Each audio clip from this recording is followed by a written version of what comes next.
Good morning, everybody. Happy New Year. I hope that everyone had a fabulous New Year and is already set and getting your goals ready for 2019 and making 2019 your best year ever. I'm Lisa Mudry with Remax Top Producers, and this is my Friday morning live video feed, which is usually going to be educational stuff to help you in regards to the buying and selling process. And today I have Miriam Ortega with Legacy First Escrow, my escrow officer that I utilize most of the time, almost all the time, and I wanted to just thank you for being here today. Oh, you're welcome. And we're going to go over today basically what escrow is, why we use escrow, and by the way, this is for California only. Not every state utilizes escrow, so just keep that in mind. If you're in a state other than California, it doesn't always pertain. Some states do, some don't, but this is strictly for California because that's where my license is held. Correct. Mary, what is escrow? So escrow, we're escrow agents, and our job is basically we're a mutual third party, and we will be your main point of communication, whether it be buyers, sellers, real estate agents, lenders, and attorneys, if any, definitely title company. And what we do is we try to facilitate the process of closing an escrow transaction for buyers and sellers. We will normally start off an escrow by getting the purchase contract from the real estate agents, and then we type up our escrow packages.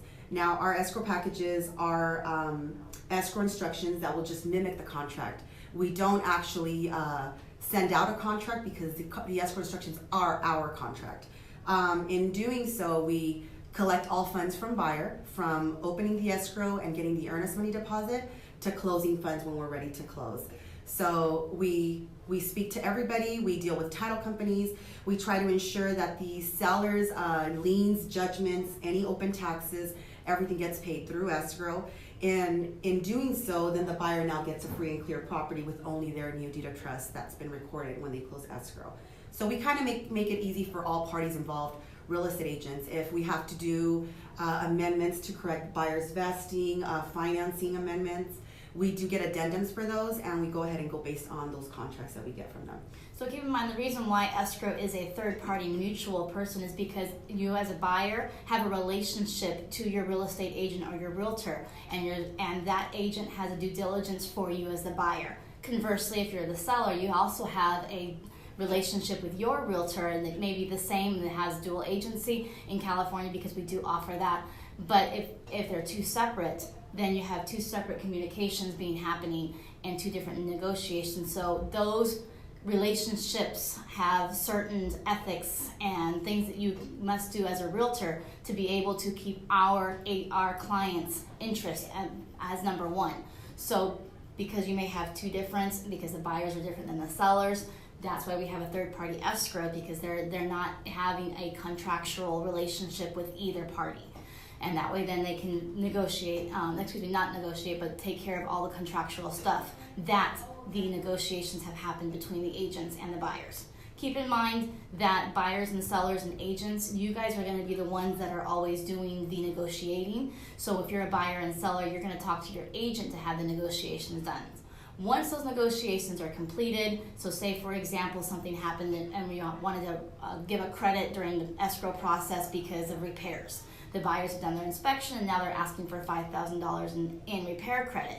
Now it needs to be an amendment and negotiated between the buyer and the seller through their agents or their realtors. And then once that amendment is signed by all parties, then that amendment will go to escrow. Escrow will then draw up their amendment and have everybody sign that again, because escrow again is not the negotiating party. That is done through the buyers and sellers and their agents. Is that correct? Correct. Okay. Now, please keep in mind when you do a addendum or like you said for repairs, or you guys do an R form, for example. When you do that and you guys negotiate with your agents, and the agents negotiate, for example, the buyer's agent with the seller's agent. Keep in mind that most lenders would want a closing cost credit in that sense. So then they do an addendum for closing cost credit, and that's how they kind of handle that. Just to make sure that there is no, to smooth their transaction and there's no issues with that. But like Lisa said, anything that has to do with the contract, if you guys are looking for any type of closing cost credit, real estate agents sometimes want to give a credit from their commission. You guys will always do an addendum, and your addendums are basically our instructions on how to move forward. We'll then basically do an amendment at that point and send it to the lender. So escrow does not get involved with regards in any negotiations. They are just there to enforce the negotiations that have been agreed upon, and to be able to hold all of the funds, because they are a mutual party. They don't represent either party. This way that all the funds go straight to them. They're not given to the realtors, they're not given to the agents, they're not given from the buyer straight to the seller. It all goes through escrow. That way, when the earnest money comes in from the buyer, it goes to escrow. Then when the loan, if it is a loan or if it's cash, when all the funds come in at the end of escrow, then escrow can balance it out. They can pay off any loans or liens on the seller's side, and then disperse at that point, and the agents would then get paid.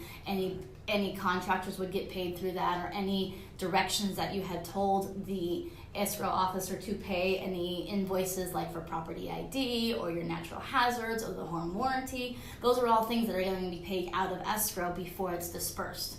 Then once it's dispersed, that's when the sellers and the buyers will get money back. If the buyers got money back, and the sellers will get the difference of the funds back as well. Correct. And most of it all is done by wire transfers. So when the buyers bring in their money, it's going to be via wire transfer. It is the most popular way of doing business nowadays. So we did do a video last week about protecting yourself from wire fraud. So go ahead and check out that video and give you some tips on how to be able to protect yourself in that process as well, because we are dealing with a lot of money when it comes to real estate transactions. Absolutely. And agents, just I will keep telling you over and over, continue to educate your buyers to always do wire transfers, and make sure that they verify those wiring instructions with your escrow company from beginning to end. From earnest money deposit to closing funds, those wiring instructions will never change.